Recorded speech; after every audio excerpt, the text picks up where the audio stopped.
El mundo del narcotráfico es un ecosistema de poder, ambición y, sobre todo, terror. Dentro de estas estructuras criminales, la lealtad no es una opción, sino una obligación. La supervivencia de un cártel depende de una disciplina brutal e implacable para castigar cualquier falta, la traición, el robo o la simple incompetencia. Estos castigos no buscan solo la corrección, sino enviar un mensaje de miedo absoluto a toda la organización y a sus rivales. Olvídate de las multas o las suspensiones. Estamos hablando de la aplicación de un código de justicia criminal que convierte el cuerpo humano en un lienzo de advertencia y al sufrimiento en una herramienta de control.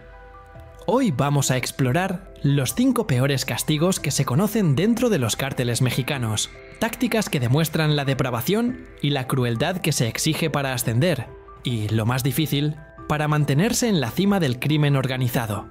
Entender la naturaleza de estos castigos es entender por qué estos grupos ejercen un dominio tan férreo sobre sus miembros y los territorios que controlan. Pero antes de comenzar este análisis intenso, te hacemos una invitación. Si el estudio de la dinámica criminal y las estructuras de poder en el narcotráfico te parece esencial, te pedimos que te suscribas ahora mismo al canal, que actives la campanita para que no te pierdas el próximo video, nos dejes un me gusta y, por supuesto, comenta qué crees que impulsa a estos grupos a recurrir a una violencia tan extrema. Tu apoyo nos permite seguir investigando a fondo. La disciplina dentro de un cártel no solo se sostiene en el castigo físico, funciona también mediante un entramado de normas y prácticas que regulan la vida diaria del miembro y deciden su destino. Estos códigos, muchas veces no escritos, establecen desde la forma de dirigirse a los superiores hasta los límites de iniciativa en operaciones peligrosas. La obediencia deja de ser una preferencia moral y se vuelve una condición profesional. Quien disiente o improvisa sin permiso arriesga perder privilegios, libertad y hasta la vida. La economía interna refuerza esa sumisión. Acceso a dinero, protección a la familia, control de negocios legales y la asignación de puestos son incentivos empleados por la cúpula para asegurarse fidelidad. Un salario irregular pero suficiente, la promesa de vivienda o atención médica informal pueden convertir al miembro en dependiente financiero y emocional del grupo, recalibrando su percepción del riesgo. Además, el uso estratégico de recompensas y castigos crea una cultura donde el miedo se normaliza. La teatralidad de las sanciones, desde la humillación pública hasta la violencia exhibida, cumple una función performativa. No se castiga solo para castigar, sino para reescribir identidades. El señalado deja de ser compañero y pasa a ser advertencia pública. De ese modo, el terror se institucionaliza, convirtiéndose en tecnología de poder, que reproduce obediencia y cohesión organizacional a largo plazo. Esto explica por qué, aún ante riesgos extremos, muchos eligen permanecer. La estructura ofrece más certezas que el vacío social fuera del grupo. La disciplina moldea destinos concretos, inexorablemente.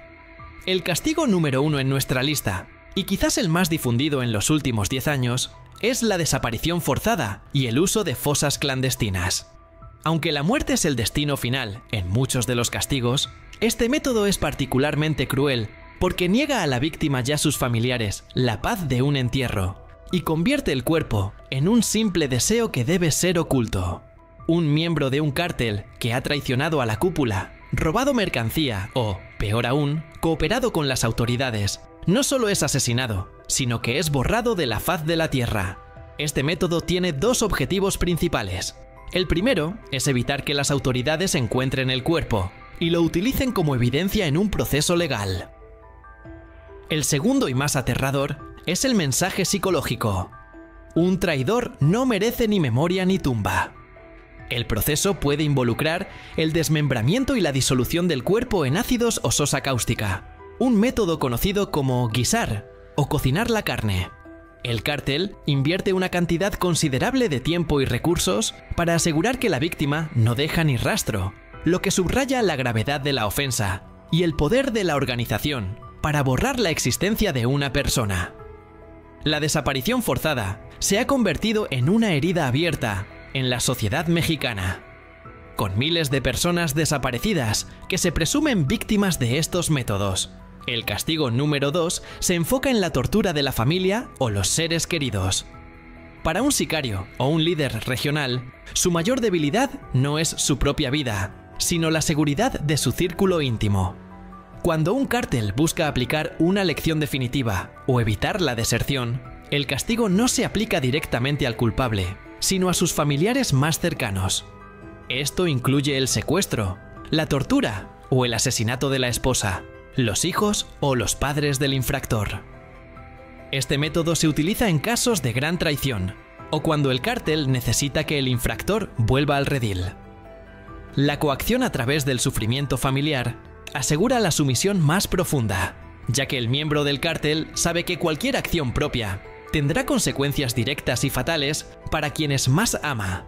Es un castigo que no termina con la muerte, sino que deja una cicatriz psicológica permanente en el infractor, condenándolo a vivir con la culpa del destino de su familia. Es un ejemplo de cómo los cárteles han institucionalizado la crueldad, utilizando el vínculo familiar como la mayor palanca de control. La logística del terror es un componente tan preciso como la logística del negocio. Cada ejecución, cada desaparición y cada video están planificados con criterios operativos y comunicacionales.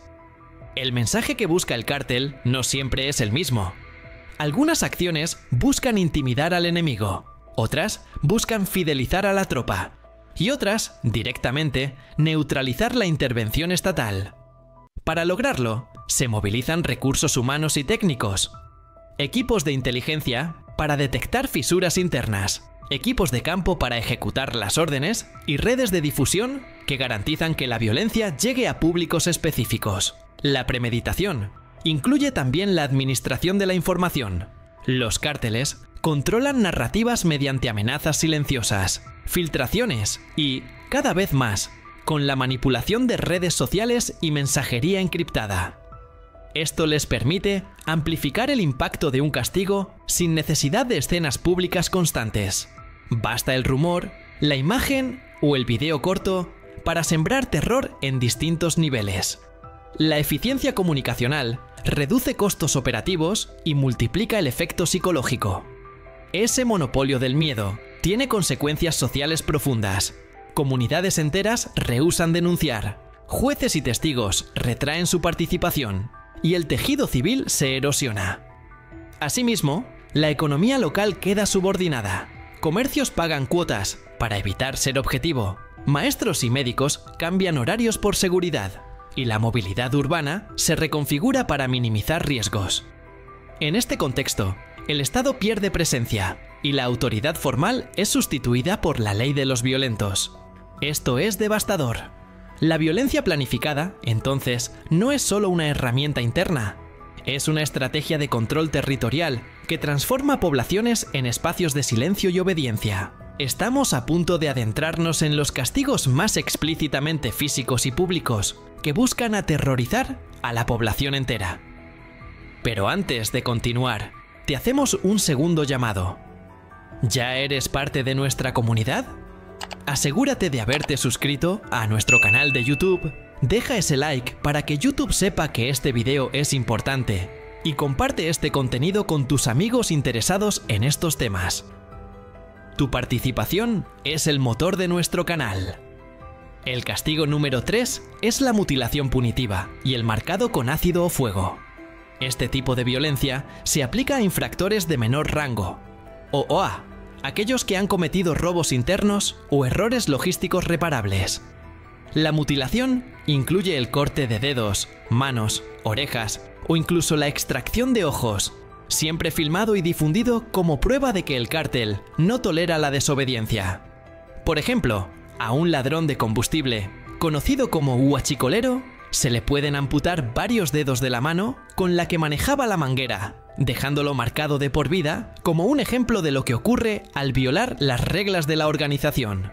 El uso de ácido o fuego para marcar la piel con las siglas del cártel es un castigo menos fatal, pero más humillante y más visible. La víctima se convierte en un cartel viviente que lleva permanentemente la marca del dueño de la plaza. Este castigo es una combinación de dolor físico, humillación pública y una condena a ser una paria social, ya que nadie se atreverá a ayudar a un marcado por el cártel. El castigo número 4 es el sacrificio público o la decapitación en vídeo. Este método es una táctica de propaganda del terror que se dirige tanto a los miembros del cártel como a los cárteles rivales. La ejecución se realiza de la forma más visible y más sádica posible. Decapitaciones lentas con cuchillos, desmembramiento mientras la víctima aún está viva, o la quema en vida. La clave de este castigo no es la muerte en sí, sino la producción y difusión del vídeo a través de redes sociales y plataformas de mensajería cifrada. El cártel se asegura de que miles de personas vean la grabación. El mensaje es doble. Para los rivales es una demostración de que la crueldad no tiene límites y que su territorio será defendido con extrema violencia. Para los miembros es un recordatorio de que cualquier desvío de la lealtad tiene como consecuencia una muerte lenta e inimaginablemente dolorosa. El Cártel de Jalisco, Nueva Generación y la extinta Familia Michoacana fueron organizaciones pioneras en perfeccionar y utilizar el video de la ejecución como una herramienta de reclutamiento y control psicológico. Finalmente, el castigo número 5 es el exilio con sentencia de muerte. Este castigo se aplica a miembros antiguos o poderosos que han caído en desgracia, pero cuya ejecución dentro de la plaza podría desencadenar una guerra interna masiva. En lugar de matarlo de inmediato, el cártel lo destierra a un territorio rival, a menudo sin recursos ni protección, con la certeza de que el cártel enemigo lo matará primero para obtener un favor o un reconocimiento de la facción que lo exilia. El exiliado vive el resto de sus días como un fugitivo perseguido por dos cárteles. Hemos concluido este análisis de los 5 peores castigos dentro de los cárteles. Es un tema oscuro, pero esencial para comprender la estructura de miedo que sostiene al crimen organizado. Para seguir haciendo posible este tipo de contenido, necesitamos tu ayuda. Por favor, suscríbete a nuestro canal de YouTube. Activa esa campanita para que no te pierdas el próximo video. Déjanos tu me gusta en este momento. Y en los comentarios, dinos qué táctica de control crees que es la más efectiva para mantener la lealtad en estas organizaciones. Hasta la próxima y gracias por ser parte de nuestra comunidad.